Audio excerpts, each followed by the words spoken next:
Assalamualaikum warahmatullahi wabarakatuh. Alhamdulillah, alhamdulillah hadana li hadza wa ma kunna linahtadiya laula an hadana Allah. Laqad ja'at rusul rabbina bil haqq wa nudu an tilkumul jannatu uristumuha bima kuntum ta'malun.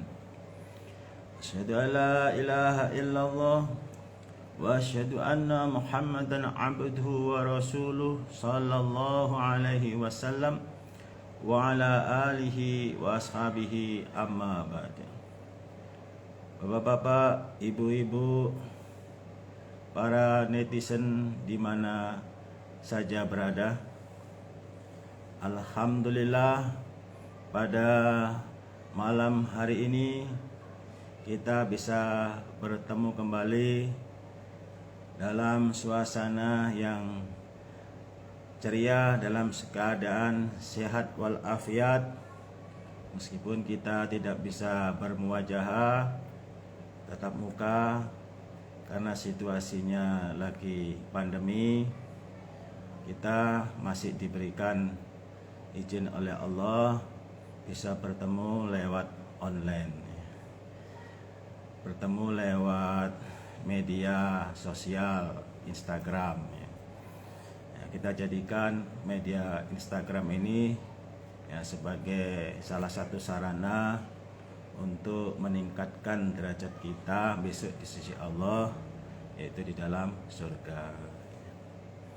Kita gunakan untuk syiar agama Allah, kita gunakan untuk urusan sabilillah, kita gunakan untuk salah satunya adalah thalabul ilmi. Thalabul ilmi faridatun ala kulli muslimin. Cari ilmu itu hukumnya wajib atas tiap-tiap orang Islam. Kita manfaatkan situasi pandemi ini di rumah kita, kita pergunakan untuk mencari pahala dengan cara thalabul ilmi, dengan cara mengaji. Kebetulan pada malam hari ini kami yang akan menyampaikan ayat demi ayat dari kitab suci Allah, yaitu Al-Quran. Terlebih dahulu, supaya kita nanti bertemu kepada Allah, apa yang kita lakukan pada malam hari ini membuahkan hasil berupa pahala, berupa derajat yang tinggi nanti di sisi Allah. Mari kita sama-sama kita tata hati kita niati dengan niatan mukhlis lillah karena Allah.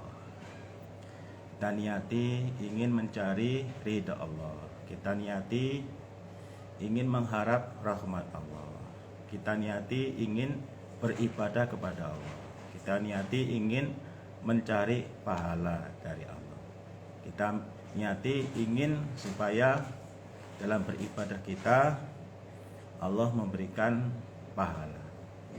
Karena ibadah kepada Allah itu kalau didasari dengan ilmu, maka berarti ibadahnya sesuai dengan apa yang dikehendaki oleh Allah. Masalahnya Rasulullah Shallallahu Alaihi Wasallam sudah bersabda, innama akhwafa ma atakhawafu ala umati al israku billah. Amma ini lastu akulu yang buduna syamsan wala qamaron wala wasanan walakin a'malan li ghairillah wa syahwatan khawiyah.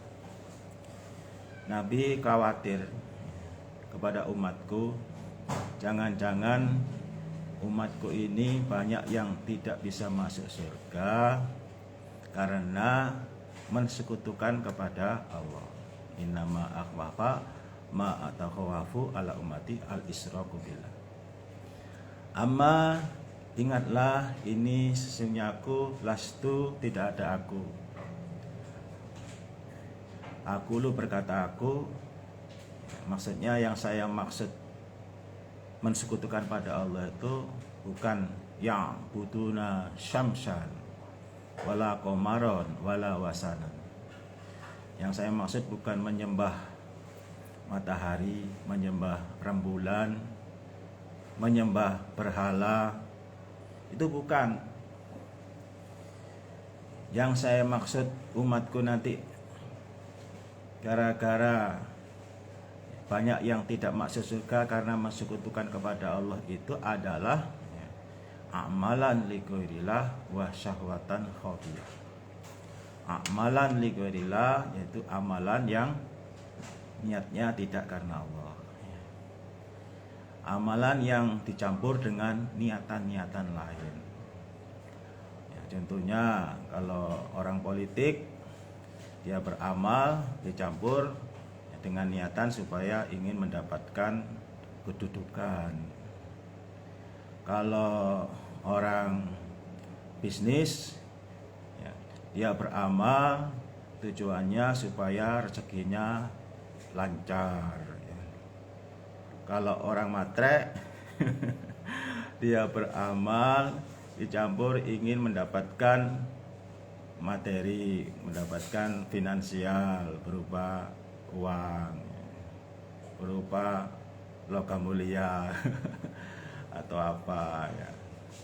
Kalau orang yang masih belum menikah ya, dia beramal dicampur dengan supaya nanti mendapatkan jodoh.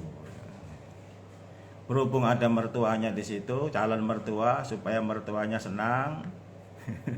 Nanti kalau pas dia ngelamar, mertuanya ya merestui. Atau kalau di situ cewek-cewek atau yang masih bujangan-bujangan, di situ kebetulan ada kekasihnya, ya dia beramal, beribadah tujuannya supaya dilihat kekasihnya, ya. Supaya kekasihnya senang, ya. Itu namanya amalan yang dicampur dengan urusan-urusan kesenangan kehidupan dunia. Atau dia beramal, beribadah karena tidak senang dengan kalau sekarang lagi banyak ini yang viral-viral yang tidak senang kepada pemerintahan sekarang, ya, tujuannya supaya bagaimana supaya orang itu memusuhi pada pemerintah yang sah seperti yang sekarang ini. Nah, ini berarti sudah amalan li ghairillah, amalan selain karena Allah. Jadi Bapak sekalian, kalau kita mau beramal, mau beribadah, ya niatnya adalah karena Allah, ya, karena ingin mengharap rahmat Allah, karena ingin menetapi kewajiban agama Allah yaitu talabul ilmi, ya, karena ingin mendapatkan derajat yang tinggi di sisi Allah, karena ingin mengharap dosa-dosanya diampuni oleh Allah, selamat dari neraka. Nah, itulah amalan yang nantinya akan membuahkan hasil.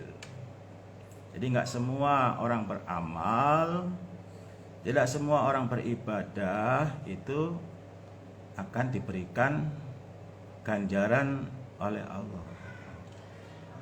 Tidak semua amalan akan diganjar berupa pahala oleh Allah. Dilihat dulu. Ya, seperti zaman dulu ya, ada orang yang ahli perang. Jadi kalau setiap zaman Nabi dulu kan banyak perang memusuhi orang-orang yang tidak beriman ya. Tapi sekarang sudah nggak ada perang yang memerangi diri sendiri. Bagaimana kita bisa niat karena Allah, bagaimana supaya kita bisa senang beribadah kepada Allah, bagaimana kita bisa mengerjakan perintah Allah, menjauhi larangannya Allah. Itu memerangi diri kita sendiri. Kadang kita malas, kadang kita banyak godaan-godaan ya, sehingga kita tidak bisa melakukan untuk beribadah kepada Allah. Itu namanya jihad ya. Jihad zaman sekarang. Bagaimana menjaga keluarga kita ya, keluarga kita bisa masuk surga, selamat dari neraka. Ku anfusakum wa ahlikum nar. Jagalah dirimu dan keluargamu dari api neraka. Itu juga termasuk jihad. Kalau zaman dulu perang, orang yang ahli perang, pokoknya setiap perang itu dia mesti ada posisi terdepan karena memang dia jago silat, ya. Pintar dalam berperang, akhirnya menang terus, bisa membunuh orang-orang pada saat itu yang lawannya orang iman. Sudah banyak sekali yang terbunuh oleh pedangnya, sampai sudah banyak orang kalau wah si A ini sudah hebat perangannya. Ada orang yang ahli perang, malaikat bangga dengan orang tersebut. Ya Allah, ini loh jagoan saya, abang jago berperang. Zaman Nabi sudah sering berperang, dia menangan. Tolong ini masukkan dalam surga. Malaikat mengharapkan si fulan ini bisa masuk surga. Oleh Allah malah masukkan dalam neraka. Wah, lu kok bisa begitu? Ya udah, nanti saya ceritai. Allah kan yang tahu. Ya berperangnya karena apa? Itu Allah tahu. Ada yang ahli baca Quran, suaranya merdu, tahfidul Quran, hafal Quran. Jadi kalau dia yang membaca Al-Quran, si fulan ini, maka wah banyak orang yang sampai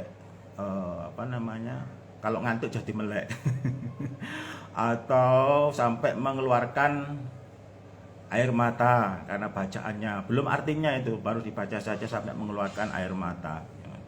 Atau pokoknya ya kalau lomba-lomba itu juara satu terus. Orang bilang itu suaranya kung, seperti perkutut. Perkutut yang suaranya kung itu kalau dia sudah manggung itu suaranya mahal itu. Ya kalau sekarang artis-artis itu kan banyak yang suaranya merdu-merdu, ya mungkin seperti itulah. Ya. Ini ya Allah, ahli Quran, ahli baca ini. Banyak orang yang nangis dengan bacaan Al-Qurannya si fulan ini. Banyak orang yang terenyuh, terbuka hatinya untuk beribadah kepadamu ya Allah, untuk taubat kepadamu ya Allah gara-gara bacaannya si fulan. Nah, kemudian oleh Allah ya masukkan dalam neraka. Lu kok bisa seperti itu? Wong ini ahli Quran kok tiap hari baca Quran kok. Murojaah itu satu hari itu bisa 15 juz.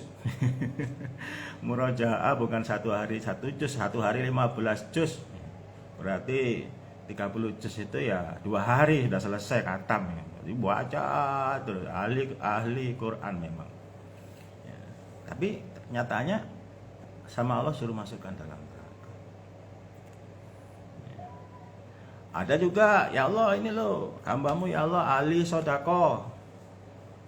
Oh, kalau sodako itu nggak nunggu jadi orang kaya. Kalau nggak nunggu jadi orang miskin, nggak nunggu jadi orang konglomerat. Meskipun dia itu dalam keadaan susah, dalam keadaan nggak punya uang, tapi dia menyempatkan untuk sodako. Sampai dia kaya juga dia ahli sodako. Setiap ada pembangunan masjid, wah dia mesti invest di situ. Setiap ada orang yang membutuhkan bantuan untuk sodako, dia mesti masuk di situ. Nah, ini sodakonya sudah ada di mana-mana ini. Masjidnya ada berapa yang disodako sama si fulan ini. Ini kalau bangun masjid itu bukan gotong royong, tapi dia sendiri yang bangun. Karena memang dia uangnya banyak, bangun sendiri. Bangun sendiri, dan nanti setelah selesai baru diserahkan sama takmir masjidnya. Ini sudah selesai, tinggal digunakan untuk tempat ibadah. Ahli sodako. Ya Allah masukkan dalam surga. Ini orang hebat ini, ahli sodako, amal jarihnya banyak ini. Ya. Bayangkan ada 10 masjid aja digunakan tempat ibadah sampai 100 tahun. Berarti selama 100 tahun dia dapat amal jariyah. Karena setelah 100 tahun kiamat datang. Kalau sudah kiamat berarti selesai, putus. Tapi selama belum kiamat, masjidnya digunakan untuk tempat ibadah, dia dapat pahala terus. Berapa orang yang ibadah di situ? Karena sedekahnya si fulan. Sama Allah suruh masukkan dalam neraka. Kok bisa seperti itu? Katanya malaikat, udah kamu nggak usah banyak ini, taati aja perintah saya. Saya lebih tahu daripada kamu. Oh ya siap, 86. Kalau sekarang kan gitu. Nah, siap komandan ya. Nah, artinya ya dilaksanakan. Nah, setelah selesai dimasukkan dalam neraka, nah, kemudian malaikat tanya, ya Allah, kenapa sih yang orang ahli perang, sudah perang susah-susah, capek-capek, berjuang, mengorbankan tenaga, harta sampai dia terbunuh, ya, kok dimasukkan dalam neraka? Kenapa sih orang yang ahli baca Quran kok sampai dimasukkan dalam neraka? Kenapa sih orang yang ahli sedekah kok sampai dimasukkan dalam neraka? Sudah sedekah ya Allah. Akhirnya Allah memberitahu, memang si A ini dia berperang. Pada waktu dia kena tombak, ya, dia karena tidak kuat merasakan sakit, akhirnya tombaknya dimasukkan ke dalam perutnya supaya cepat mati. Nah, berarti dia bukan mati syahid, tapi mati bunuh diri. Kalau mati bunuh diri berarti dia tidak bisa masuk dalam surga. Tapi kalau mati sendiri, nggak kalau dicabut kemudian mati ya masalah. Tapi kalau dimasukkan ke dalam lagi supaya lebih dalam lagi, berarti kan sama dengan bunuh diri. Memang dia ahli perang, menangan kalau perang, tapi dia niatnya itu bukan karena saya. Dia ingin dipuji sebagai seorang yang pemberani, orang yang kendel bahasa Jawanya. Nah ini berarti dia tidak karena saya, karena ingin dipuji, kan sudah dapatkan. Berarti tidak karena saya. Orang ahli sedekah juga begitu. Dia sedekah tidak karena saya, tapi karena ingin supaya dilihat sebagai orang yang ahli sedekah, supaya ingin dilihat, saya sudah kaya, masa sawangan nih rek, ya kan? Masa sih saya kalau nggak sedekah kan nanti saya dibilang pelit, takut dibilang pelit, takut dibilang bakhil, akhirnya dia sedekah. Atau dia sedekah karena ingin mendapatkan pujian sebagai orang yang ahli sedekah. Berarti jangan, nggak karena Allah, nggak karena saya.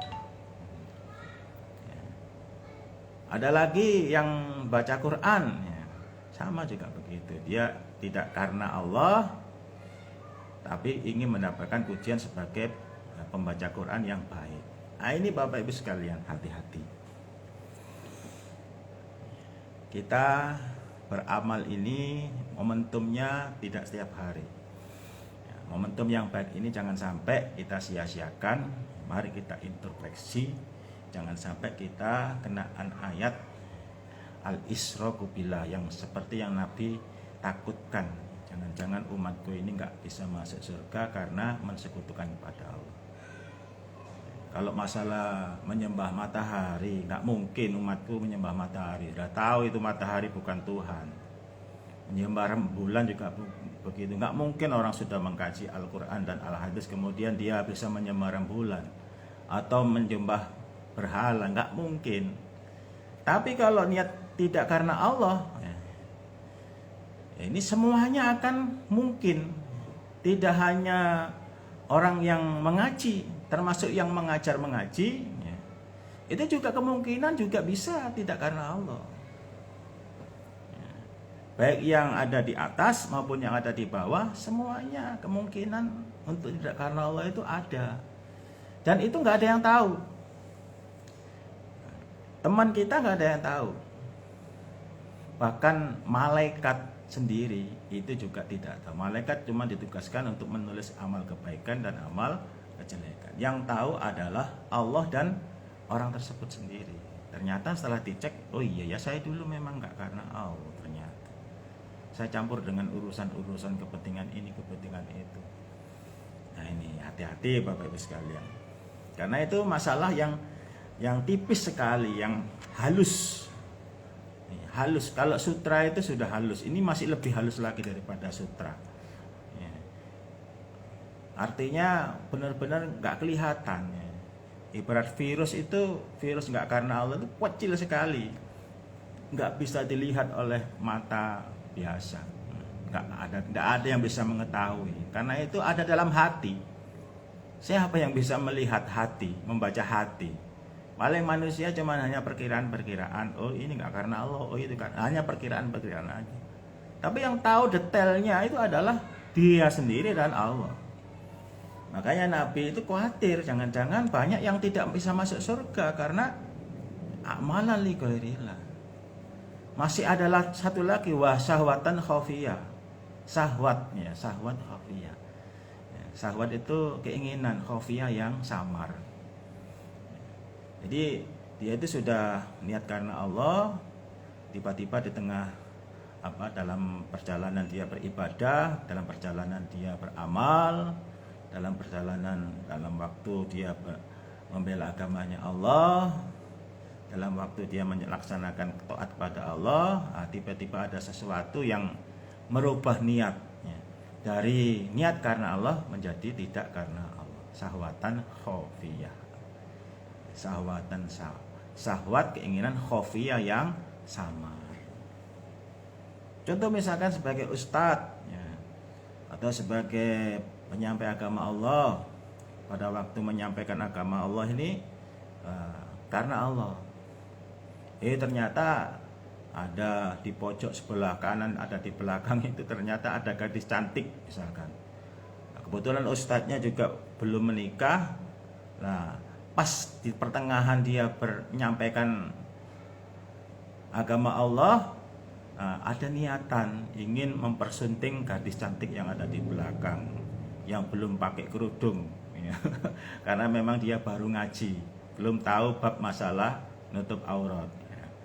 Ya, akhirnya dia kelihatan cantik. Akhirnya si ustadz tadi atau si ulama tadi ada niatan berubah, ingin mempersunting yang gadis yang cantik tadi. Nah, itu sudah syahwatan khafiyah. Itu juga Allah tidak memberikan pahala. Nah, kalau sudah dia ingat, oh ya ini sudah nggak benar ini harus kita rubah. Niatnya kita rubah, kembali lagi ke niat yang benar, yaitu niat karena Allah. Akhirnya dirubah lagi. Nah, setelah dirubah lagi ya berarti pahala lagi, nyambung lagi. Pas dia nggak karena Allah, putus. Meskipun dia beribadah sampai berjam-jam, putus pada waktu dia tidak karena Allah. Pas niatnya kembali lagi karena Allah, akhirnya kembali lagi dapat pahala. Jadi Bapak Ibu sekalian, itulah resikonya orang yang dalam beribadah diniati dengan niatan tidak karena Allah. Nah, maka dari itu mari kita introspeksi di kita masing-masing. Di dalam kita hidup dalam dunia, apakah dalam urusan mencari desa akhirat atau dalam urusan mencari dunia, ya, saya sarankan supaya tetap dijaga niatnya karena Allah. Kenapa Bapak sekalian? Kalau niat karena Allah, meskipun dalam urusan dunia, kalau kita niati karena Allah, saya bekerja ini saya niati karena Allah untuk membela agamanya Allah. Nah, ini juga kita bekerja, ya, berangkat pagi pulang malam, itu Allah memberikan pahala. Karena apa? Sudah niatnya untuk Allah. Nah, biasanya kalau sudah niat karena Allah itu apa yang diinginkan akan tercapai. Karena apa Bapak sekalian? Allah itu akan memberikan kesenangan kehidupan dunia sesuai dengan cita-cita akhiratnya. Itulah Bapak sekalian sedikit mukadimah dari kami. Nah, mari kita buka Al-Quran kita. Kita buka surat Al-Ankabut, surat Al-Ankabut nomor surat 29.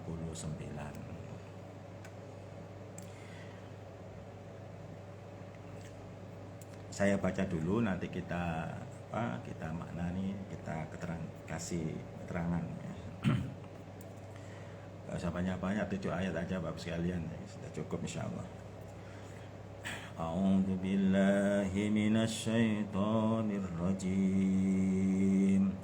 Bismillahirrahmanirrahim.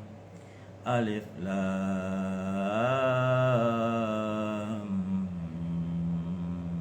mim. Ahasiban nasu an yutraku ay yaqulu amanna wa hum la yuftanun. Walaqad fatanna alladhina min qablihim fala ya'lamanna Allahu alladhina sadaqu wa la ya'lamanna al-kadhibin. Am hasibal ladhina ya'maluna as-sayyi'ati an yasbiquna sa'a ma yahkumun. Man kana yarju liqa'a Allahi fa inna ajalallahi la'at wa huwa as-sami'ul 'alim. Wa man jahada fa innama yujahidu li nafsihi. Innallaha laghaniyyun 'anil 'alamin. Walladzina amanu wa 'amilus solihati lanukaffiranna 'anhum sayyi'atihim wa lanajziyannahum ahsanal ladzi kanu ya'malun. Shadaqallahul 'adzim. Alhamdulillahirabbil alamin. Allahumma arhamna bil Qur'an waj'alhu lana imama wa hudan wa nuran wa rahmah. Allahumma taqina minhu ma nasina wa 'allimna minhu ma jahilna warzuqna tilawatahu ana al-laili wan nahar waj'alna hujjatan ya rabbal alamin. Allahumma faqihna fid din, Allahumma 'allimna ta'wilal kitab, Allahumma atil hikmah. Rabbana atina fid dunya hasanah wa fil akhirati hasanah wa qina adzabannar. Allahumma shalli ala Muhammad wa ala ali Muhammad. Alhamdulillahirabbil alamin. Amin. Jadi bacaannya, sekarang kita makna dan keterangannya. A'udzu billahi minasyaitonir rajim. Bismillahirrahmanirrahim. Alif lam mim. Alif lam mim adalah ayat mutasabihat. Ayat mutasabihat itu tidak ada yang mengetahui kecuali Allah. Manusia terkadang mencoba mengartikan ayat mutasabihat, padahal sudah jelas yang namanya ayat mutasabihat itu tidak ada yang mengetahui. Artinya itu rahasia Allah. Nah, kalau sudah seperti itu ya kita nggak usah mengartikan ayat-ayat mutasabihat, karena itu sudah Allah yang maha tahu. Wa ma ta'wilahu illallah. Tidak ada yang mengetahui ayat mutasabihat kecuali Allah. Kita nggak boleh mengartikan ayat mutasabihat dengan akal pikiran kita, dengan kira-kira perkiraan kita, itu nggak boleh. Dia kalau benar, kalau salah, berarti kan kita sudah tidak percaya kepada Allah, tidak beriman kepada Allah. Termasuk iman kepada Allah ya iman kepada ayat-ayat mutasabihat. Kalau kita artikan, kalau salah malah kita dapatkan dosa. Kalau dosa kita akan dapat ancaman, adab dari Allah. Sudah jelas. Mangkola fi kitabillah azza wa jalla bi ra'yihi faqad akhta. Fa asaba faqad akhta. Mangkola fi kitabillah azza wa jalla bi ra'yihi falyatabawa maq'adahu minan nar. Barang siapa yang mengatakan urusan kitabillah, atau barang siapa yang berkata dalam kitabillah, kitabnya Allah yaitu Al-Quran, dengan ro'yinya, dengan akal pikirannya atau dengan ilmunya,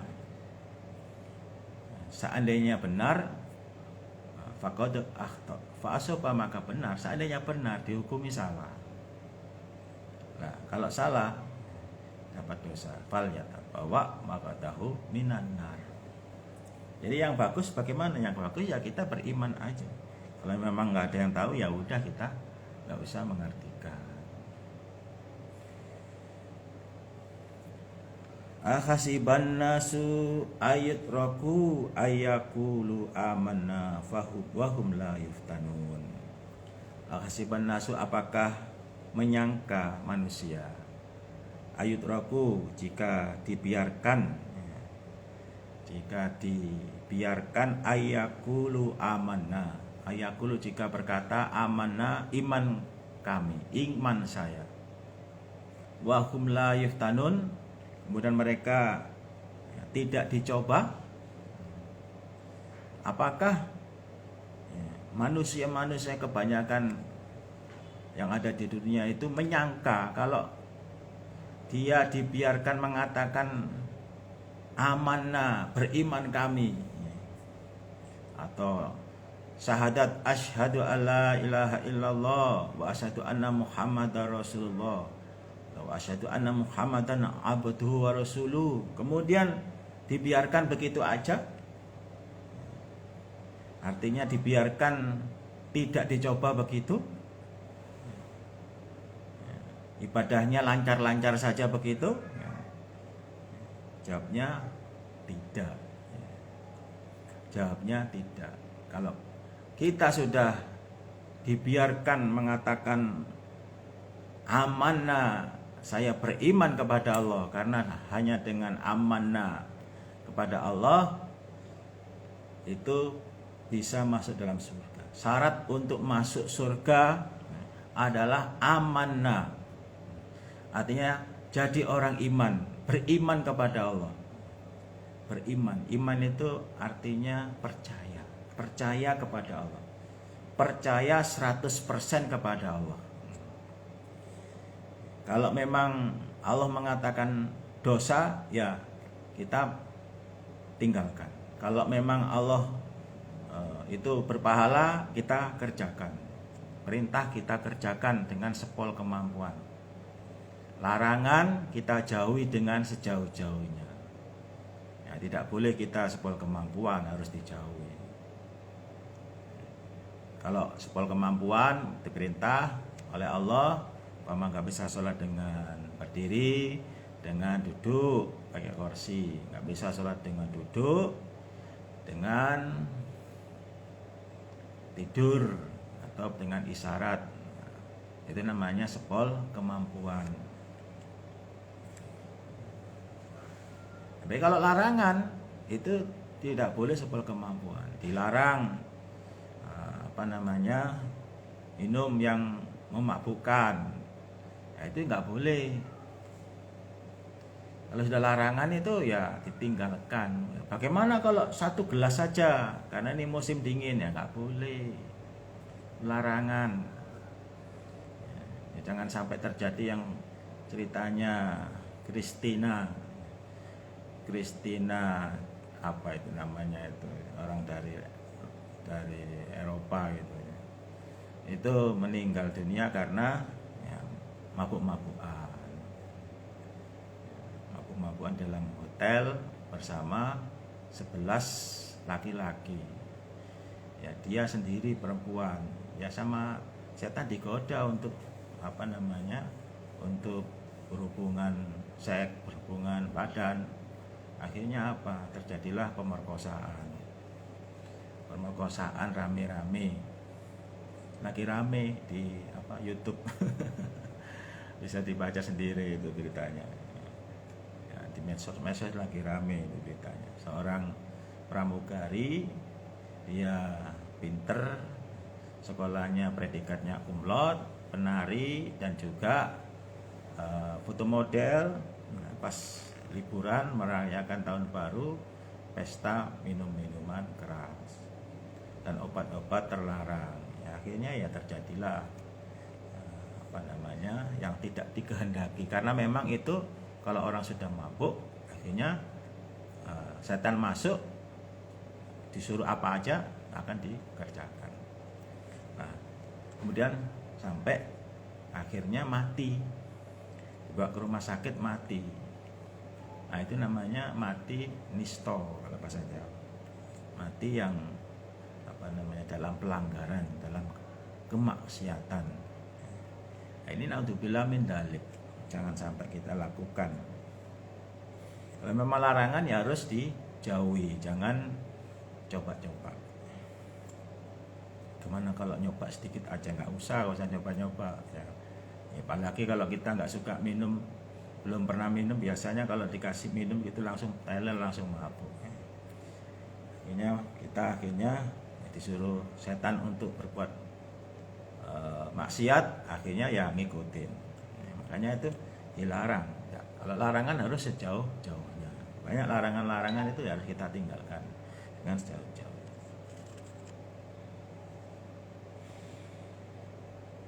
Jadi Bapak Ibu sekalian, yang jelas namanya kita ini sudah jadi orang iman, yaitu berarti kita sudah menjadi target setan untuk bagaimana kita bisa tidak beriman lagi atau bisa menjauhi agama Allah. Bagaimana caranya supaya bisa bersama-sama dengan setan masuk dalam neraka. Ya, karena setan tahu ini orang iman. Ya, bagi setan ini musuh yang harus digoda, jangan sampai masuk dalam surga. Ini banyak Bapak Ibu sekalian dari orang-orang yang berilmu yang terpengaruh oleh setan sehingga ngikutin hawa nafsu. Akhirnya lepas agamanya tidak terasa. Ini jangan sampai. Jadi kita pasti akan mendapatkan ujian dan cobaan, ya. Termasuk di situasi pandemi ini, ya. Ini orang iman dan orang yang tidak beriman itu juga akan kena pandemi, akan masuk di masa pandemi. Jadi berarti kita juga bisa kena virus yang namanya virus corona. Nah, sekarang ada lagi muncul virus dengan nama virus B.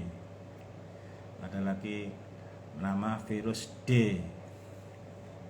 Jadi banyak virus Bapak Ibu sekalian.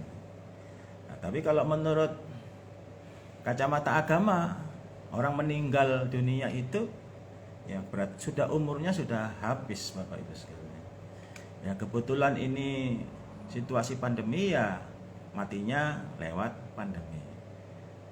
Kalau situasinya lagi zaman fitnah mungkin kena fitnah, atau situasinya lagi virus TBC ya mungkin kena virus TBC mati. Atau bukan karena mati, kena virus, kalau memang sudah meninggal ya pasti mati. Mau kena virus kayak mau tabrakan mobil ya, seperti ini artis Trio Macan salah satu, namanya siapa itu kan pas dalam perjalanan di tengah jalan raya Solo Semarang kalau nggak salah itu, tiba-tiba ada truk yang nyalip, kemudian jalannya pas hujan licin, gelundung-gelundung, akhirnya kena tabrakan. Kebetulan di situ ada salah satu dari artis Trio Macan, ya, namanya siapa itu. Akhirnya dibawa ke rumah sakit, akhirnya meninggal. Nah, itu bukan karena gara-gara naik mobil kemudian tabrakan, bukan, itu cuma hanya perantara saja. Ya, perantaranya macam-macam, bisa karena virus, bisa tabrakan, bisa kena musibah. Jadi Bapak Ibu sekalian, dengan adanya virus corona ini, atau ada lagi varian baru virus B atau virus D, banyak yang meninggal.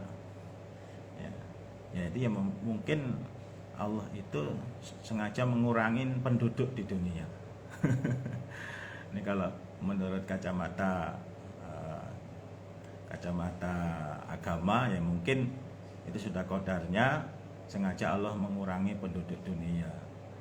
Penduduk dunia ini kan sudah banyak ya, terlalu banyak penduduk dunia ini, banyak kelahiran.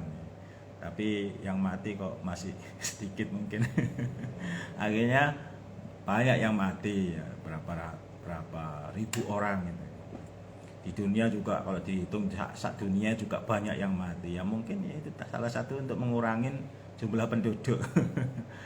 Tapi ya itu sebagai perantara saja. Hati-hati virus corona kena mati ya. Enggak juga, banyak yang kena virus corona juga ada yang sembuh ya kan. Seperti Maya Istianti itu ceritanya kan kena virus corona, cuman 1 hari sembuh ya kan. Atau Ustadz Yusuf Mansur kena corona ya, sembuh ya kan. Ya memang umurnya belum habis.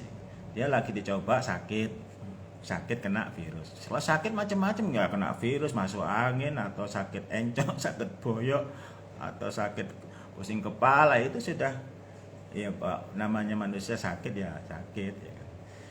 Jadi Bapak Ibu sekalian, karena apa? Karena ya kalau memang virus corona itu bisa menyebabkan orang mati ya, kita lihat ini Bapak Ibu sekalian ya, tukang sampah ya. Saya di setiap hari Senin, Rabu sama Jumat ini kan ada tukang sampah yang ngambil sampah di depan rumah itu. Loh, saya lihat itu tukang sampah di masa pandemi ini loh, nggak pernah saya lihat pakai masker. Malah dia itu ngerokok, malah membuang sampah supaya nggak ini. Akhirnya dia sambil ngerokok kan disedot ini, sedot masuk paru-paru. Kenyataannya juga dia nggak mati juga. Besok juga ngambil, hari Rabu ngambil sampah lagi, hari Jumat ngambil sampah lagi, nggak pakai masker. Saya rasa juga karena memang orang ekonomi yang nggak bagus ya, mungkin ya kehidupannya ya makanannya ya makan seadanya. Boro-boro beli suplemen yang mahal. Bisa makan sak keluarga atau itu sudah alhamdulillah ya kan. Terkadang ada mangga, langsung dia makan di situ dengan lihat dekat dengan truk sampah ya kan. Nah, kalau memang itu kena virus ya pasti dia kena duluan ini, kena virus corona, hati-hati. Atau kita lihat nih orang yang di bawah kolong jembatan itu, kita lihat kehidupannya juga ya kayak begitu, tapi ya nggak sakit ya. Tapi juga ada yang bau sampah sedikit langsung sakit, langsung kena virus corona juga ada ya. Kalaupun dia kena virus corona ya, kalau kacamata agama itu kalau dia beriman berarti dia lagi proses peleburan dosa. Jadi kalau orang iman kena virus corona itu namanya cobaan dari Allah. Cobaan dari Allah nggak cuman kena virus corona. Kita masuk angin ya, atau kita ini kaki kita terkilir sakit ya, itu juga termasuk cobaan. Cobaan itu macam-macam. Cobaan macam-macam. Nah, kalau dia orang beriman, dia mau sabar, maka dosa-dosanya rontok seperti daun yang kering. Tapi kalau orang yang tidak beriman, dia nggak pernah ibadah, tidak pernah sholat, tidak pernah pergi ke masjid, Al-Quran nggak pernah dibaca, Al-Quran cuman hanya pajangan-pajangan di lemari-lemari, Al-Quran hanya untuk jimat-jimat, untuk menolak bala ya. Tapi nggak pernah dibuka, nggak pernah dibaca, nggak pernah dikaji ya, cuman hanya untuk hiasan aja. Nah ini Bapak Ibu sekalian, kalau orang yang mengerjakan kemaksiatan tidak pernah mengerjakan perintah Allah, kemaksiatannya dikerjakan, itu ya bukan cobaan namanya, itu namanya peringatan, sentilan, selentik sama Allah. Artinya supaya ingat kamu ini Ya kalau seperti itu kamu bisa bahaya, ini akhirnya dicoba sakit. Ya. Atau bisa jadi dengan virus corona bagi orang yang tidak beriman itu merupakan azab, merupakan siksa Allah, siksa kecil, siksa dunia. Ya, kalau nanti di akhir lebih berat lagi. Ya, ini ada dua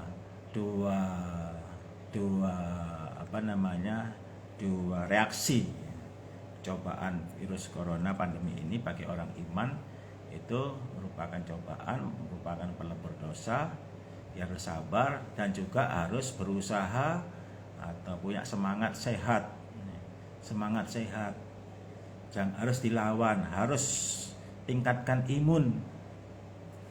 Meningkatkan imun ya salah satunya bagaimana? Salah satunya mengerjakan perintah Allah, taat pada Allah. Itu salah satu meningkatkan imun. Ya, termasuk pada malam hari ini kita mengaji. Itu juga termasuk meningkatkan imun, percaya kepada Allah. Ibarat sama-sama menghadapi pandemi, kita lebih tenang, tidak gelisah. Karena apa? Masih ada Allah. Harus banyak berdoa, termasuk ya, tapi tetap jaga jarak, kemudian rajin sering cuci tangan pakai sabun, kemudian pakai masker. Nah, itu memang kita harus tetap kita syariatnya kita kerjakan. Supaya apa? Supaya kita terjaga dari virus. Nah, kalau dulu Bapak Ibu zaman sebelum virus ya, orang bersin asying ya kan, alhamdulillah ya kan. Kemudian apa namanya, yang mendengarkan bersin ya rahamukallah. Tapi kalau sekarang bersin orang pada takut. Ada di mobil ada asying, langsung kacanya dibuka supaya apa namanya keluar. Jadi beda ya, bersin sekarang dengan bersin zaman sebelum virus itu memang beda ya kan. Jadi artinya nilai kesehatan ini sangat mahal sekali. Maka dari itu ya benar-benar terasa sekarang dua nikmat yang kebanyakan manusia itu meremehkan ya, yang mensyukuri juga sedikit, yaitu adalah nikmat sehat dan nikmat longgar. Ini yang banyak orang meremehkan, terutama di masa pandemi ini Bapak-Ibu sekalian. Tapi ya nggak usah khawatir. Kalau kita sebagai orang iman, kita apa namanya, taat kepada Allah, taat kepada Rasul, ya jadi orang iman yang paham, yang baik, mengerjakan sholat 5 waktu, kemudian mengerjakan apa namanya ibadah-ibadah sunnah, ya, apakah itu sodako atau puasa atau apa ya, yang wajib puasa Ramadan atau pergi umroh atau pergi haji. Jadi orang iman yang faqih, insya Allah akan berikan pertolongan. Yang terpenting kita harus banyak doa dan kan tidak boleh sombong, nggak boleh nantang-nantang, nggak usah ya. Nanti kalau kita sudah selesai pandemi ya, nanti Allah ngasih gelarnya LC lulus corona. Wah, sudah dapat gelar LC nih ya kan? Bukan orang yang apa namanya sekolah di Arab. Kalau sekolah di Arab kan gelarnya LC. Nah, kalau kita kalau sampai pandemi ini kita bisa lewati ya, ini dapat gelar LC ya, Sunarto LC. Apa kok LC? Lulus corona. Ya ini perbanyak ketawa, karena dengan ketawa itu imun meningkat. Jadi kita nggak usah susah-susah ya, buat apa susah ya. Itu sekali ya kita buat happy aja, senang aja. Hadapi dengan tenang, banyak doa, banyak ikhtiar, pergunakan waktu untuk bagaimana supaya bisa meningkatkan derajat kita besok di sisi Allah. Manfaatkan dengan sebaik-baiknya. Lanjut, Walaqad fatanna alladziina min qablikum. Walaqad dan niscaya sungguh-sungguh fatanna mencoba aku Allah alladziina min qablihim. Alladziina pada orang-orang min qablihim dari sebelum mereka. Fala ya'lamanna Allah, maka mengetahui Allah alladziina pada orang-orang sodaku yang benar, wala ya'lamannal kadhibin, dan supaya mengetahui Allah al-kadhibin, orang yang berdusta. Jadi kalau kamu menyangka dibiarkan mengatakan iman,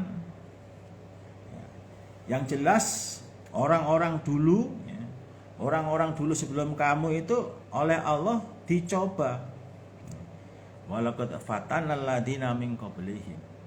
Orang-orang sebelum mereka itu mendapatkan cobaan. Tujuannya Allah mencoba kepada mereka yang beriman, baik yang sekarang maupun orang iman yang dulu-dulu yang sudah almarhum, termasuk para nabi-nabi, para anbiya, para sahabat, para tabi'in, para ulama-ulama zaman dulu. Itu semua tidak dibiarkan begitu aja. Setelah mengatakan beriman, dia pasti akan mendapatkan cobaan. Tujuannya apa? Fala ya'lamannallahu alladziina sadaqu. Tujuannya supaya Allah mengetahui siapa yang benar-benar beriman, siapa yang benar-benar sodaku yang benar, jadi orang iman. Wala ya'lamannal kadhibin, dan supaya mengetahui Allah mana orang yang berdusta. Nah, ini Bapak Ibu sekalian, dari cobaan ini Allah mengetahui, oh si A ternyata imannya ini tulen, benar-benar imannya itu bagus, meskipun di situasi pandemi, tapi masih menyempat-nyempatkan untuk taat kepadaku, masih menyempat-nyempatkan beribadah kepadaku. Oh si B ini ternyata imannya palsu. Ya, kenyataannya dia tambah jauh dari Allah. Tidak mendekat kepada Allah, malah jauh dari Allah.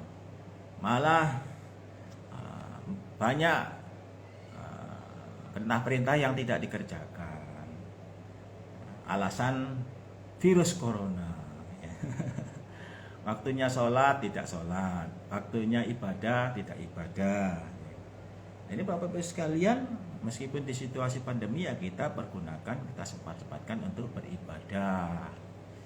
Kita sempat-sempatkan untuk pergi ke majelis taklim dengan standar protokol kesehatan, pakai masker, jaga jarak, cuci tangan, salaman ya mantuk-mantuk aja, nggak usah jabat tangan. Kalau memang kita sudah yakin bahwasanya kita memang imunnya sudah bagus, ya nggak apa-apa salaman, ya monggo silakan, nggak masalah. Tapi habis pulang rumah ya cuci tangan atau apa gitu. Itu salah satu sarana untuk bagaimana supaya meskipun di situasi pandemi pada saat ini kita tetap yang namanya ibadah itu harus tetap kita jalankan. Yang namanya kita mencari ma'isyah itu juga harus tetap kita lakukan ya, dengan cara ya sesuai dengan protokol kesehatan ya, dengan cara online ya, dengan cara komunikasi lewat udara ya. Bapak sekalian, dengan adanya cobaan virus corona ini Bapak sekalian, ya hikmahnya kita bisa memanfaatkan media sosial. Kalau dulu saya nggak pernah amar ma'ruf nahi mungkar, syiar agama Allah melalui online seperti ini, itu nggak pernah saya lakukan. Offline biasanya ke masjid ya, ada kesempatan untuk menyampaikan agama Allah, kita sampaikan nasihat, sharing-sharing ya, masjid kawan-kawan. Nah, tapi dengan pandemi ini ya hikmahnya kita bisa dapat ilmu lagi, kita bisa media sosial kita manfaatkan untuk syiar. Nah, ternyata lebih maksimal ya bisa lebih maksimal, bisa menjangkau lebih jauh lagi kawan-kawan kita yang ada di mana-mana. Alhamdulillah bisa mendengarkan syiar kita. Nah, kita niati dengan ya yarjuna rahmatahu wa yakhafuna adabah, supaya mendapatkan pahala dari Allah. Jadi Bapak-Bapak sekalian, tujuan Allah memberikan cobaan kepada manusia adalah ingin Allah itu tahu, melihat siapa yang benar-benar iman, siapa yang imannya cuman hanya omongan, siapa cuman hanya omongan saja. Banyak yang kelihatan dengan adanya cobaannya, kelihatan oh ini ternyata imannya tetap nih. Kalau zaman dulu seperti Nabi Syuaib itu dicoba sakit yang lama, ya, sampai tangannya itu keluar luka-luka di dalam tubuhnya, itu keluar belatung. Nah, saking banyaknya belatung, itu belatungnya nggak dibunuh, nggak dipites-pites. Apa dipites? Diambil, dimatikan, nggak diambil kemudian ditaruh, taruh gitu. Nabi Syuaib, cobaan yang paling berat itu ya Nabi Syuaib. Dari dicoba oleh Allah melalui permintaannya setan kan bilang, wah Nabi Syuaib itu imannya bagus karena memang hartanya banyak. Coba ya Allah kasih, hartanya habis, pasti akan ibadah kepadamu lagi. Ya benar, akhirnya Allah sengaja nuruti permintaan setan supaya Allah menunjukkan bahwasanya omonganmu setan itu nggak pas, nggak sesuai. Kalau memang orang beriman pasti dia tetap akan beribadah, akan ditunjukkan benar sama Allah. Coba. Jadi yang namanya hartanya habis semuanya, kebun-kebunnya banyak dimakan rayap atau dimakan hama, panen yang harusnya panen itu nggak jadi panen. Pokoknya habis semuanya, jadi orang miskin. Jadi dari kaya raya jadi orang miskin. Nah, itu Nabi Syuaib. Tapi Nabi Syuaib tetap beribadah. Dia paham bahwasanya ini adalah titipan. Kalau memang Allah mencabut sewaktu-waktu ya monggo. Akhirnya Nabi Syuaib tetap beribadah, tetap sholat, tetap ibadah. Kalau sekarang ya sholat 5 waktu ya tetap. Mau biasanya rajin sholat tahajud ya dia tetap bangun. Kalau ahli puasa ya tetap puasa, tetap beribadah kepada Allah. Akhirnya si setan bilang, wah ini Nabi Syuaib itu bisa tetap ibadah ini karena istrinya yang setia ini. Istrinya paham-paham ya. Meskipun hartanya banyak tapi istrinya tetap memberikan support, memberikan semangat pada Nabi Syuaib. Wah ini coba ini istrinya itu suruh pergi semuanya, pasti dia nggak kuat. Akhirnya ya, dituruti sama Allah. Ya, karena ini merupakan cobaan. Ya, cobaan kan dicoba. Yang namanya cobaan kan pasti nggak selamanya dicoba terus, pasti akan lulus. Ya. Tapi kalau sudah lulus ya beda ya kan. Dapat LC lulus corona. Enggak, ini guyonan.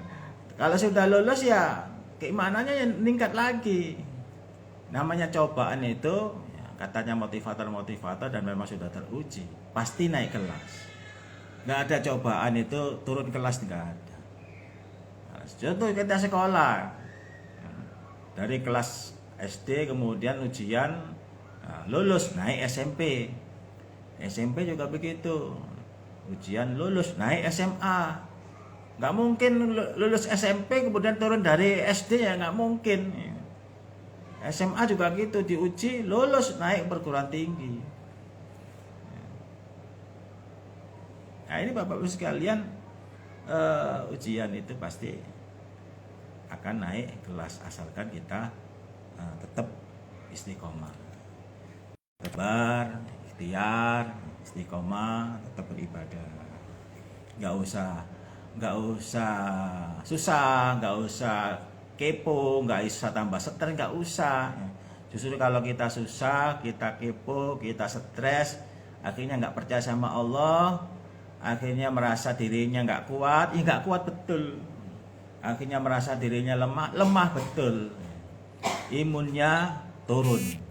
Karena apa? Karena kita sendiri yang tidak percaya kepada Allah. Maka kita harus tetap percaya kepada Allah. Namanya virus ini buatan Allah, ya kita minta kepada Allah supaya dijauhkan. Insya Allah ya Allah akan melindungi kita. Jadi Bapak sekalian, kalau kita sebagai orang iman itu pasti coba. Tidak hanya itu Bapak sekalian, ternyata Nabi Syuaib masih jadi orang iman, masih beribadah kepada Allah. Akhirnya setan minta lagi kepada Allah, ya Allah coba ini sekarang diuji badannya sakit, coba mau beribadah enggak? Ya. Masih tetap sholat enggak? Ya. Dicoba sama Allah. Tujuannya supaya menunjukkan bahwasanya kalau orang sudah beriman kepada Allah dengan baik, dia akan tetap istiqomah. Dia tetap mendapatkan cobaan itu malah mendekat kepada Allah, bukannya malah menjauh kepada Allah. Ya, ternyata benar, coba sakit itu bukan sakit kayak sekarang. Sekarang mana ada orang sakit kemudian tumbuh belatung di dalam tubuhnya. Meskipun yang kena virus itu nggak ada virusnya keluar sampai ke seluruh badan, nggak ada. Ini Nabi Syuaib itu sampai tumbuh belatung, semua itu banyak belatungnya. Badannya digerogoti oleh belatung. Tapi Bapak sekalian, waktunya sholat ya tetap sholat. Waktunya ibadah kepada Allah tetap beribadah. Ya namanya orang sakit ya sesuai dengan kemampuannya, mastatona. Diperintah kepada Allah untuk beribadah ya mastatona. Dalam keadaan sakit tetap sholat. Ya sholatnya orang sakit dengan orang sehat ya nggak sama. Kalau orang sakit nggak bisa berdiri karena memang sakit, apalagi sakit parah, ya sholat dengan tidur, sholat dengan isyarat. Artinya nusul agama itu mudah Bapak sekalian. Yang berat itu ya manusianya. Artinya nggak dipaksa harus berdiri, enggak. Harus kamu ini sesuai dengan yang diperintahkan, harus sempurna ya enggak. Sepol kemampuan kita. Kalau memang kita lagi sakit ya kita beribadah sesuai dengan kemampuan kita. Nggak bisa berwudu pakai air ya pakai tayamum. Ya, tayamum itu lebih mudah ya. Nah, itu Bapak Ibu sekalian. Lanjut ayat berikutnya, ayat keempat. Am khasibal ladina ya'maluna sayyiati ayasbikuna sa'a ma yahkumun. Am khasibal ladina, apakah menyangka aladina orang-orang yang maluna yang mengerjakan asyaiati pada kejelekan, ayasbikuna jika mendahulukan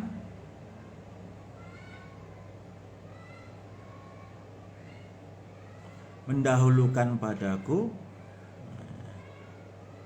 sa'a ma yahkumun, sa'a sejelek-jeleknya ma yahkumun, apa-apa yang menghukumi mereka, yang menyangka mereka.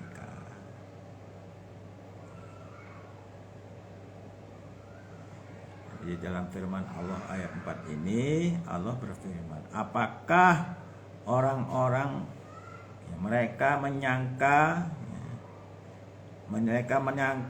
yang mengerjakan kebaikan, yang mengerjakan kejelekan, orang-orang yang berbuat maksiat, orang-orang yang tidak beriman, orang-orang yang mengerjakan kejelekan, mereka menyangka ayasbikuna, jika mendahulukan padaku. Maksudnya mendahulukan itu artinya Allah kan akan memberikan siksa kepada orang tersebut, memberikan peringatan, memberikan sentilan kepada orang yang mengerjakan kejelekan. Artinya mereka menganggap bisa lari dari siksaku bisa lari dari siksaku. Mereka apakah menyangka seperti itu? Yang jelas ya sa'a ma yahkumun, sejelek-jeleknya yang menghukumi mereka, artinya sejelek-jeleknya yang menyangka mereka. Jadi jawabnya pasti nggak bisa. Ya. Orang-orang yang sudah nanti akan mendapatkan siksa dari Allah, peringatan dari Allah, orang-orang yang berbuat jelek itu, ya, kalau sudah Allah menghendaki pasti akan kena. Ya, tidak kena di sini, kena di sana, tidak kena di sana, kena di mana-mana. Kalau Allah menghendaki ya bisa. Jadi Bapak Ibu sekalian, ya, kita hidup sekali, ya mari kita ya jangan jadi orang yang berbuat jelek, tapi jadilah orang yang berbuat baik, jadi orang iman, jadi orang yang taat kepada Allah, mau mengerjakan perintah-perintah Allah, menjauhi larangan Allah. Lanjut ayat 5, mangkana yarju liqa Allah, man barang siapa karena yang ada yarju yang menghendaki liqa Allah, ketemu pada Allah, fa inna ajalallah la'at. Fa inna maksudnya ajalallah, temponya Allah, la'atin niscaya datang. Jadi kalau kita ingin mengharap ketemu pada Allah, fa inna ajalallah la'at, ya, niscaya akan datang temponya, waktunya. Artinya ya pasti akan datang. Tapi nggak boleh kita mendahulukan, ya. Belum waktunya datang, ketemu kepada Allah, akhirnya oh, udah supaya saya cepat ketemu pada Allah, saya tak lompat aja dari ketinggian 5 meter ya, dari hotel, atau saya tak tabrak ini aja lah, nabrak kereta api. Nabrak kereta api kok ditabrak jalannya mati ya kan, atau lompat dari ketinggian hotel 10 meter atau lantai 10, ya udah mati Bapak Ibu sekalian. Jadi kalau ingin ketemu pada Allah ya fa inna ajalallah la'at, pasti akan nyampe, pasti akan datang. Nah, tapi kalau memang kamu ingin ketemu langsung cepet-cepetan ya silakan, dengan cara bagaimana, mati dulu. Kalau ingin ketemu Allah ya mati dulu. Kalau belum mati ya nggak akan ketemu. Ya, kalau dalam masalah kematian ya kita nggak boleh mendahulukan. Ya, kalau sudah waktunya mati ya mati. Jadi Bapak Ibu sekalian, jangan merasa kalau badannya sehat itu jauh dari kematian. Ya, jangan merasa yang namanya kematian itu pasti harus di tempat tidur, jangan. Faida ajaluhum la yastakhiruna sa'atan wa la yastaqdimun. Kullu nafsin dha'iqatul maut. Setiap diri pasti akan mengalami yang namanya mati. Ketika ajal mati datang, maka tidak dapat diakhirkan dan juga tidak dapat ditunda. Jadi Bapak Ibu sekalian, bagi orang iman, bagi orang yang sudah beriman kepada Allah dengan kematian itu, ya berarti kita akan ketemu kepada Allah. Nah, ini bisa dilihat dalam surat Kahfi ayat 110.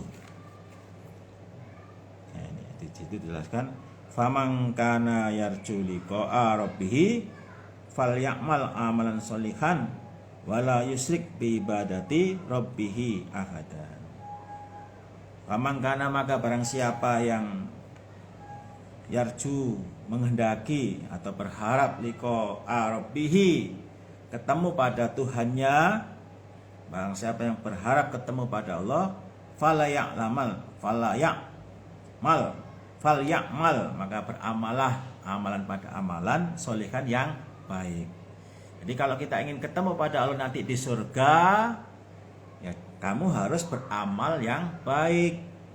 Wala yusrik bi ibadati rabbihi ahadan, dan juga jangan syirik. Jangan mensekutukan bi ibadati dengan ibadah rabbihi pada Tuhannya orang ahadan pada seseorang.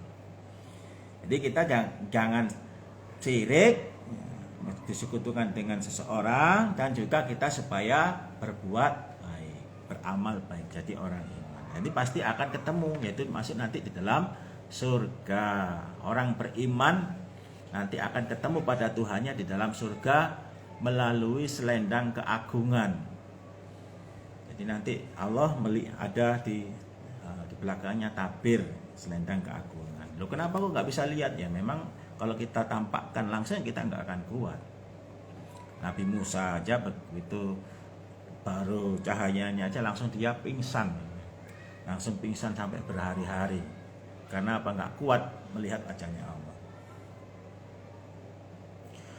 Wa huwas samiul alim. Wa huwa Allah as-sami'u, zat yang maha mendengar, alimun lagi maha mengetahui. Allah itu adalah zat yang maha mendengar dan juga maha mengetahui.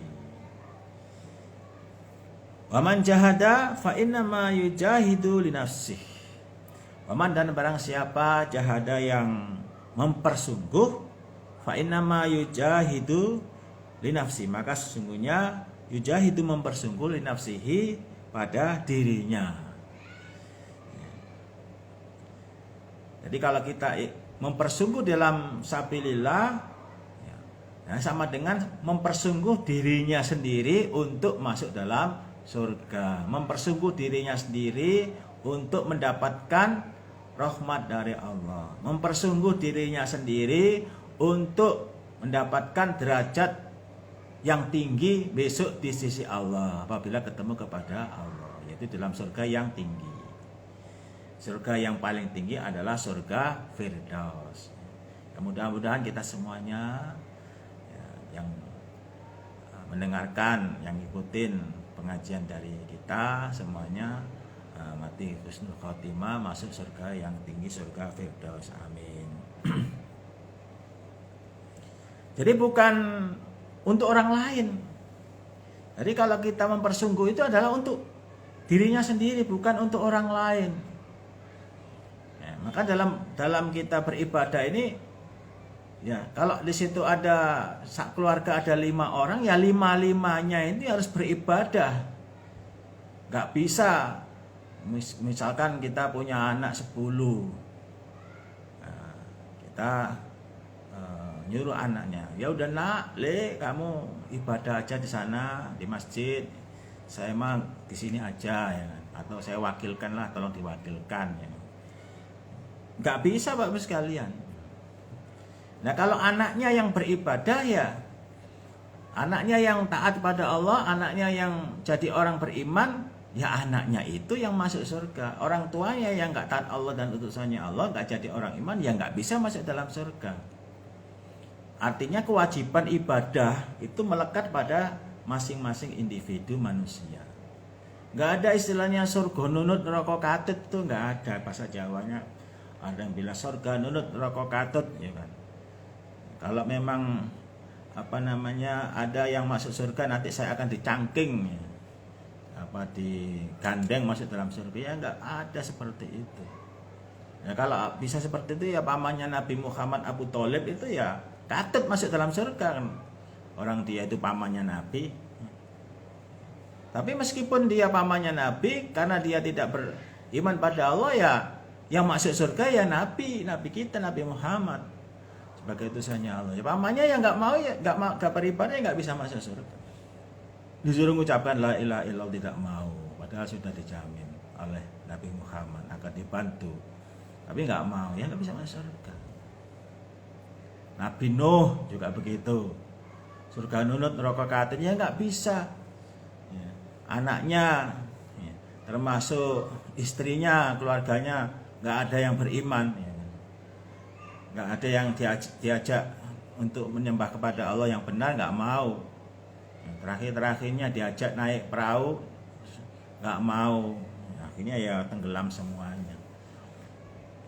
Jadi nggak ada istilahnya kewajiban ibadah itu hanya orang tuanya, anaknya nggak usah, nggak begitu. Ya, semuanya mempunyai kewajiban beribadah.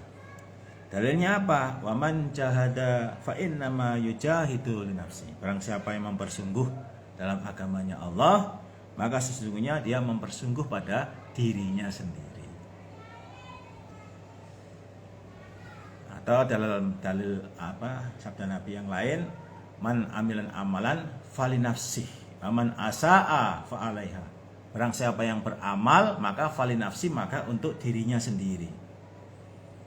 Waman asaa fa alaiha, barang siapa yang berbuat jelek maka juga untuk dirinya sendiri, berat bagi dirinya sendiri.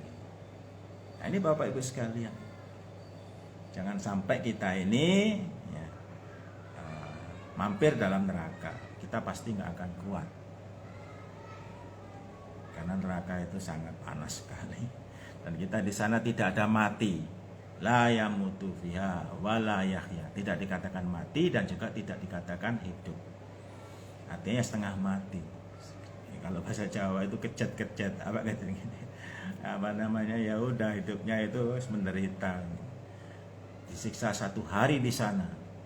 Kalau dihitung di dunia sama dengan 1000 tahun. Karena 1 hari di sana itu lama. Kalau 1 hari di sini 24 jam. Kalau 1 hari di akhirat bukan 24 jam tapi 1000 tahun. Karena dosanya masih ada dosa yang melekat dalam dirinya belum ditobati, akhirnya kamu saya vonis masuk dalam neraka 1 minggu. Wah, 1 minggu lebih lama lagi. Kalau 1 hari 1000 tahun, berarti kalau 1 minggu 7000 tahun. 7000 tahun kita umur berapa habis sekalian? 100 tahun aja lama rasanya. Apalagi 1000 tahun, apalagi 7000 tahun. Nah, di sana kalau orang ahli neraka masih ada yang mengetahui, kamu saya masukkan sampai sekian ribu tahun, masih bisa ketawa Bapak Ibu sekalian. Masih bisa ada harapan maksudnya, padahal itu sudah paling hina ya, paling rendah.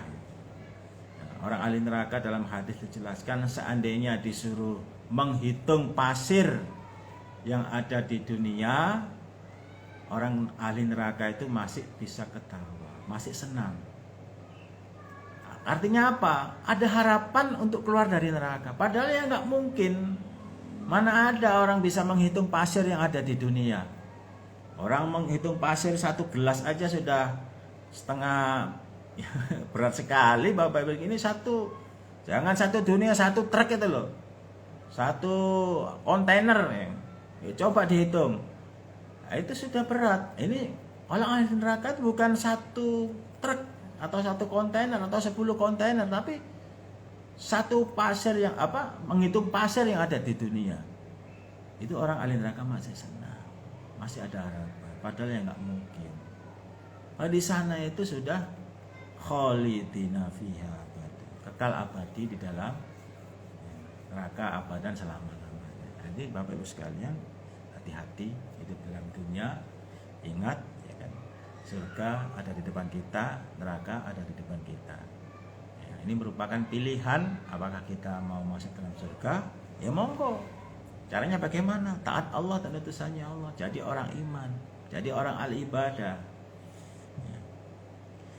Mengaji Al-Quran, Qurannya dibuka, dikaji, dibaca ya, jangan cuma hanya dibuat hiasan-hiasan aja ya.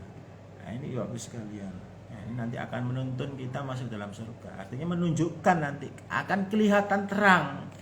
Meskipun surga itu berat untuk kita masukin, tapi dengan kita mengaji Al-Quran dan Al-Hadis, itu jadi nyata, jadi terpampang nyata, jadi jelas kelihatan. Masuk surganya itu akan ditunjukkan dengan jelas, dengan gamblang. Tapi kalau orang nggak mau ngaji, nggak mau beribadah, padahal ya susah sekali, nggak bisa. Waladina amanu, ya, yang terakhir ini ayat yang belum. Innallaha laghaniyun 'anil 'alamin. Ayat 6. Innallaha sesungguhnya Allah laghaniyun niscaya maha kaya 'anil 'alamin dari seluruh alam. Allah itu maha kaya dari seluruh alam. Artinya maha kaya itu Bapak Ibu sekalian, seandainya kita tidak mempersungguh di dalam sabilillah, dalam agamanya Allah, seandainya kita tidak menjadi orang yang beriman, kita disuruh untuk beriman, kita nggak mau jadi orang iman, Allah tetap maha segala-galanya, maha kaya, ya, maha, ya, Asmaul Husna itu tetap, ya kan? Ada 99 nama itu tetap nggak berubah, ya kan? Itu yang tertulis. Yang tidak tertulis itu juga masih banyak yang maha-maha itu. Allah itu tetap nggak berubah, tetap mulia, tetap maha kaya. Justru nanti orang kalau nggak beriman kepada Allah ya rugi sendiri. Bukan berarti kalau kita ini beriman Allah maha kaya, semakin banyak kita yang beriman kepada Allah semakin kekayaannya nambah lagi. Kalau kita nggak beriman akhirnya kekayaannya mahanya itu hilang ya. Tidak maha kaya lagi, yang enggak, tetap maha kaya. Jadi kesimpulannya Bapak Ibu sekalian, kita beriman kepada Allah dan utusannya Allah itu adalah kebutuhan kita, bukan kebutuhan Allah. Seandainya kita nggak mau menyembah juga Allah tetap maha kaya. Cuma resikonya ya, sudah jelas, kalau nggak mau beribadah ya, Allah murka. Murkanya kenapa Bapak sekalian? Kita ini sudah diberikan segala-galanya oleh Allah. Nikmat Allah yang sudah kita rasakan sudah banyak, yang kita rasakan yang sudah diberikan kepada kita. Kemudian kita ini nggak mau taat kepadanya, ya marah Allah. Seandainya kita punya anak sudah kita didik, sudah kita berikan segala-galanya, disuruh apa itu nggak mau, kira-kira kita marah nggak sama anak tersebut? Ya marah. Orang sudah dikasih segala-galanya kok kemudian minta sesuatu sedikit aja nggak mau, marah. Sama dengan Allah. Allah sudah memberikan kesenangan kehidupan dunia, nikmat mata, nggak usah jauh-jauh, ini dalam tubuh kita aja. Nikmat bisa melihat pandangan, nikmat bisa menghirup udara, ya kan?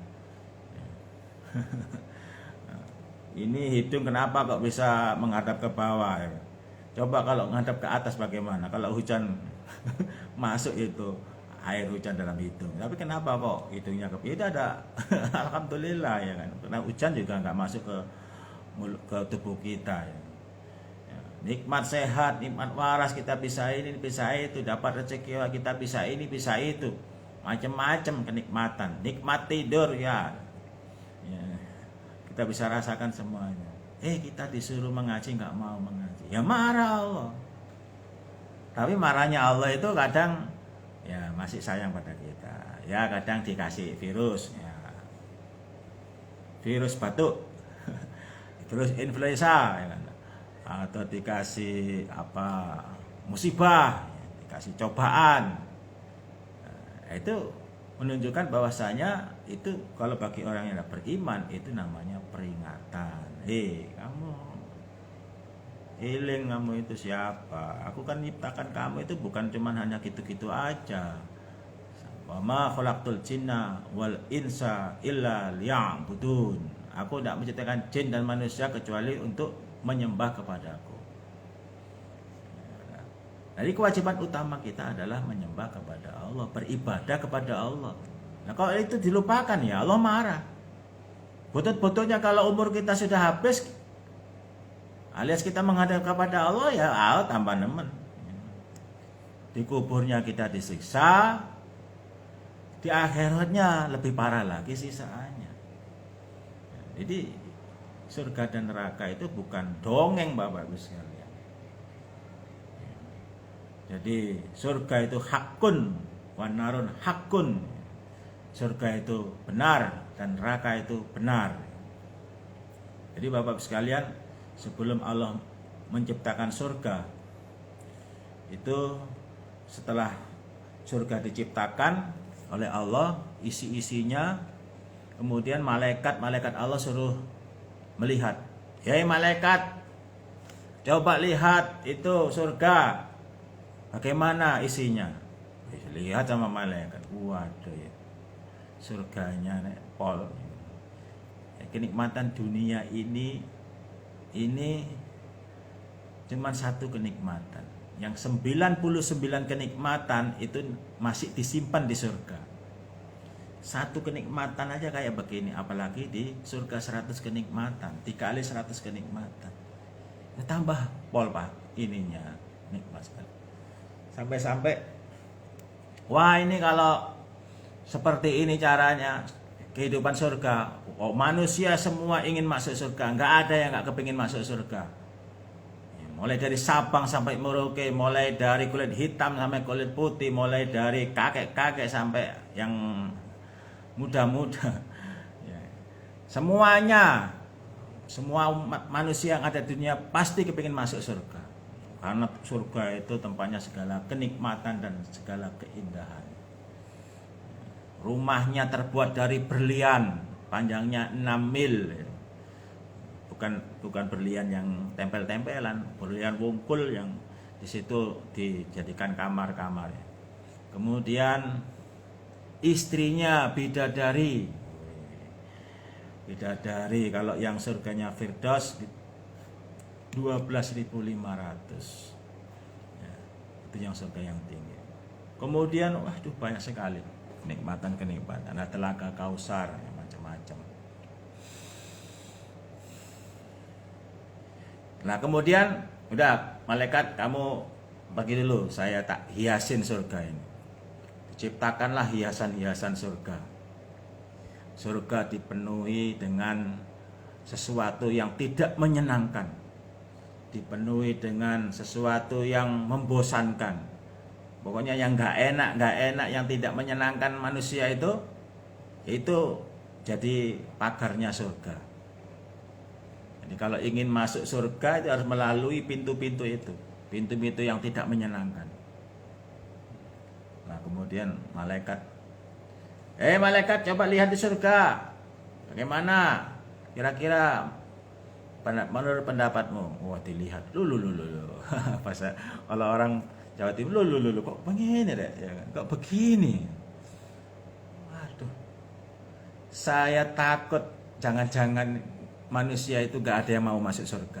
Loh kenapa? Orang surga itu diliputi dengan sesuatu yang tidak menyenangkan, diseliputi dengan sesuatu yang membencikan, diseliputi dengan cobaan-cobaan yang berat. Jadi nggak ada ceritanya masuk surga itu cobaannya ringan-ringan, itu nggak ada. Cobaannya berat-berat semuanya. Sesuai dengan tingkat keimanannya, sesuai dengan ilmunya. Yang masih belum menikah dicoba dengan perempuan-perempuan yang cantik-cantik, ya kan. Yang usaha dicoba dengan uang yang nggak halal. Nyatanya kan banyak yang korupsi, banyak yang apa, ya kan. Ya. Kemudian juga cobaan masalah laki-laki dan perempuan, perzinaan. Ya. Sekarang ngetren, ngetren perzinaan, kumpul kebo kalau Jawa Timur. Artinya laki-laki bukan muhrimnya, ya, perzina, hubungan badan. Ya. Nah ini Bapak Ibu sekalian, banyak sekali cobaan-cobaan. Kayaknya nggak kuat ini. Allah nanya, bagaimana malaikat? Akhirnya malaikat jawab, ya Allah, saya khawatir jangan-jangan manusia itu nggak ada yang masuk surga ya Allah, karena cobaannya berat. Untuk masuk surga itu harus melalui pintu-pintu yang tidak menyenangkan, harus melalui pintu-pintu yang yang pokoknya yang manusia itu nggak senang. Ya, contohnya bagaimana, Bos? Contohnya waktu yang kita ngaji, ya kalau biasanya kalau diajak ngaji itu berat. Coba kalau diajak nonton konser, ya. Satu ini ada pengajian, satunya konser. Ada tamu dari luar negeri, bintang artis-artis yang yang terkenal. Ada Michael Jackson atau Madonna. Oh, berbondong-bondong, stadion penuh ya kan. Coba kalau disuruh ngaji, satu masjid itu kadang ada 10 orang, yang masih banyak yang kosong. Ya. Kenapa? Karena itu tadi, manusia itu senang yang kontan. Kalau cuma janji-janji itu kadang masih belum yakin. Nah ini penyakit ini. Jadi kalau orang iman tidak boleh seperti itu, harus beriman pada Allah, iman kepada janji-janji Allah. Janji Allah, innallaha la yukhliful mi'ad. Nah, sebaliknya Allah menciptakan neraka. Nah, ciptakan neraka. Kemudian suruh lihat malaikat. Hei malaikat, coba lihat neraka bagaimana keadaannya. Dilihat neraka. Waduh, siksaannya berat sekali. Akhirnya kesimpulannya malaikat, ya Allah, gak ada orang yang kuat masuk dalam neraka. Karena neraka ini siksaannya maha dahsyat. Apinya itu di 1/70-nya api dunia. Jadi api dunia mulai dari api korek, api obat nyamuk, api kompor, api las, apa leburan baja. Pokoknya api di dunia itu dikumpulkan jadi satu dikalikan 70. Itu apinya saja. Belum sisaan-sisaan yang waduh luar biasa. Para manusia itu kalau sudah masuk dalam neraka seperti kerupuk Bapak Ibu, mengembang. Bibirnya sampai ke ubun-ubun, bibir atasnya. Bibir bawahnya sampai ke pusar, lidahnya menjulur 2 pos. Nah, dia mendapatkan sisa itu tidak layak mutufia walaya. Wah, gak akan kuat ya Allah. Pasti gak akan kuat. Diajak masuk neraka itu gak ada yang mau. Orang diajak masuk neraka sama diajak disiksa selama-lamanya, tidak ada mati, hidup terus meskipun dia disiksa hidup terus. Gak ada yang mau. Nah, akhirnya Allah, nah, coba kamu mundur, saya ciptakan hiasannya. Diciptakanlah hiasan. Hiasannya itu kebalikannya hiasan neraka surga. Kalau surga dihiasi dengan sesuatu yang tidak menyenangkan, neraka dihiasi dengan sesuatu yang menyenangkan. Akhirnya malaikat suruh lihat lagi. Waduh, kalau begini caranya hiasannya seperti ini yang menyenangkan. Saya khawatir ya Allah, jangan-jangan manusia itu banyak yang masuk dalam neraka. Karena apa? Dia terpengaruh dengan hiasan dalam neraka yang menyenangkan. Nah, ini Bapak Ibu sekalian, supaya dipahami, kita hidup dalam dunia ini adalah merupakan untuk beribadah. Jadi memang kalau berat ya memang berat. Kalau harus sabar, harus tabah dalam beribadah, diniati karena Allah, tetap istiqomah. Nah, ini. Tapi hanya orang yang terpilih yang beriman kepada Allah yang nanti kuat mendapatkan cobaan, menghadapi cobaan, termasuk coba pandemi COVID-19 ya.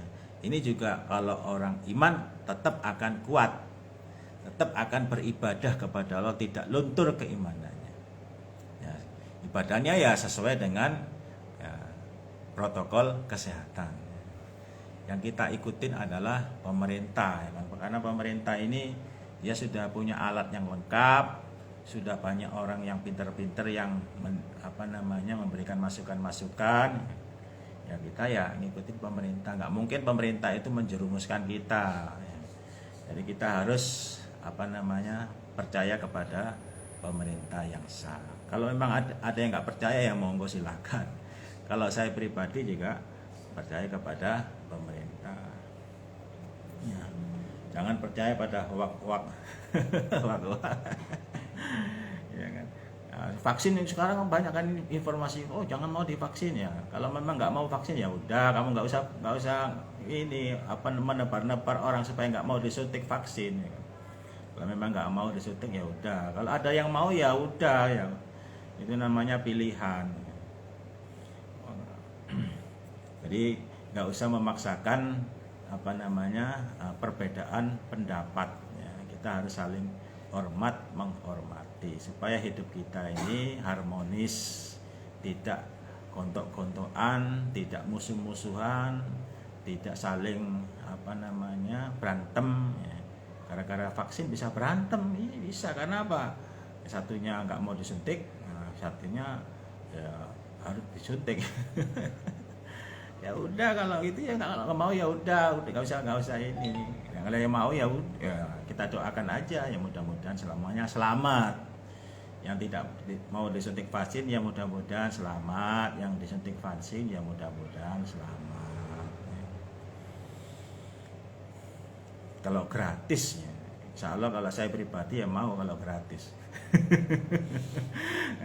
Orang gratis kok ya kan, Bismillah ya.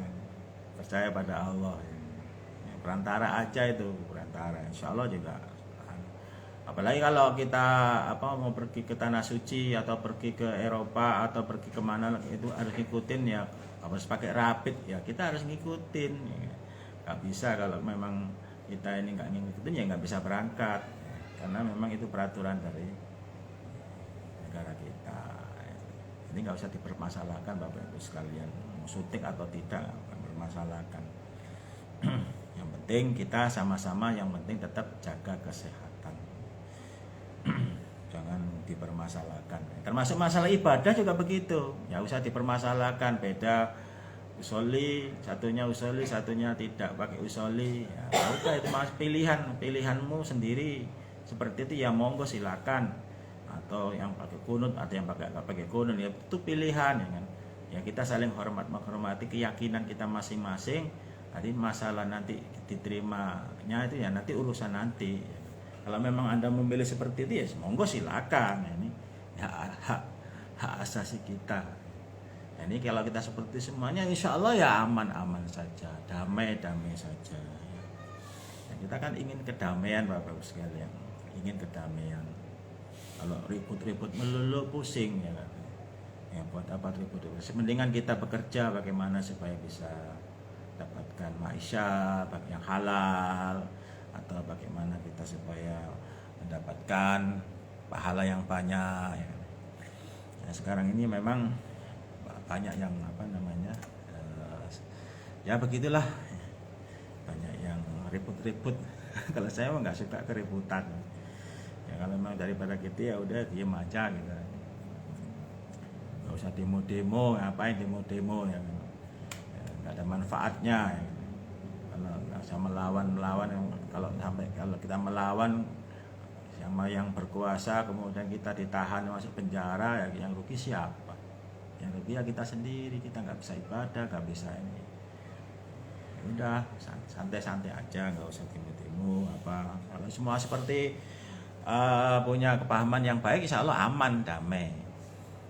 Pada situasi pandemi ya demo-demo ya kan, ngurusin virus ini juga pusing ya kan.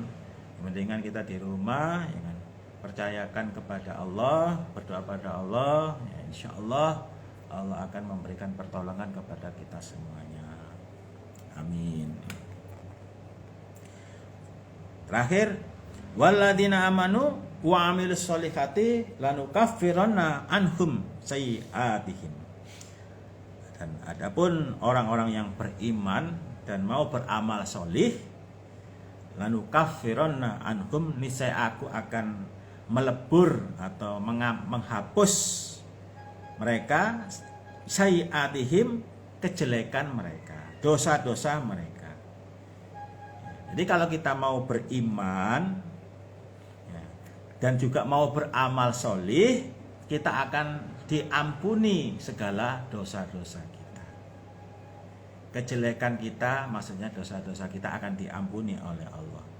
Dan niscaya Allah akan membalas, walanajziyannahum, akan membalas pada mereka ahsanal ladina kanu ya'malun, aksana yang lebih baik, alladzi yang kanu ada mereka ya'maluna, mengamalkan mereka. Akan dibalas dengan yang lebih baik dari apa yang sudah kita perbuat di dalam dunia. Jadi berbuat kebaikan kita akan dibalas oleh Allah yang lebih baik, yaitu berupa surga. Enak kan? Enak ya kalau kita jadi orang iman, taat pada Allah itu enak, akan diberi balasannya yang lebih baik, yaitu berupa surga. Siapa yang nggak kepingin masuk surga? Semua pasti ingin masuk surga. Kalau ingin masuk surga, caranya bagaimana? Taat pada Allah, taat pada utusannya Allah, menjauhi larangan Allah, yakin dengan cerita Allah, percaya Allah. Ya. Kalau kita nggak percaya pada Allah, mau percaya sama siapa? Kalau Allah itu pasti nggak akan bohong, sesuai dengan firman-Nya. Dalikal kitabu la raiba fihi hudal lil muttaqin. Demikian itu kitab, jangan diragukan. Kitab Al-Qur'an ini jangan diragukan. Artinya yakin kitab ini adalah kitab suci Allah. Kalau kita meragukan kitab Al-Qur'an, berarti kita meragukan kepada Allah. Sama dengan orang-orang di luar sana yang tidak beriman. Kalau orang beriman ya yakin, percaya kepada Allah. Dengan harapan kita akan mendapatkan rahmat dari Allah. Loh, berarti kan mengharap. Ya memang dalam beribadah kita harus mengharap. Nggak boleh kita beribadah nggak mengharap. Ya, mengharap yang tidak boleh yang bagaimana? Mengharap yang tidak boleh adalah mengharap selain rahmat Allah. Mengharap ingin kesenangan kehidupan dunia, nah itu tidak boleh. Mengharap ingin mendapatkan pujian, itu tidak boleh. Kalau mengharap ingin mendapatkan pengampunan dari Allah, kita beribadah, kita melakukan dosa, kita beribadah supaya dosa-dosa kita diampuni oleh Allah. Itu boleh, itu yang benar. Jadi nggak bisa kita, wah yang penting kita ibadah, perkara nanti diberikan pahala, alhamdulillah. Seandainya tidak diberikan pahala ya apa boleh buat, ya nggak begitu. Ya, kita beribadah kan cari pahala. Kalau memang kita nggak beribadah nggak dapat pahala, ngapain kita beribadah? Sama dengan bekerja. Tujuan kita bekerja apa? Ingin mendapatkan ma'isyah, ingin mendapatkan rezeki.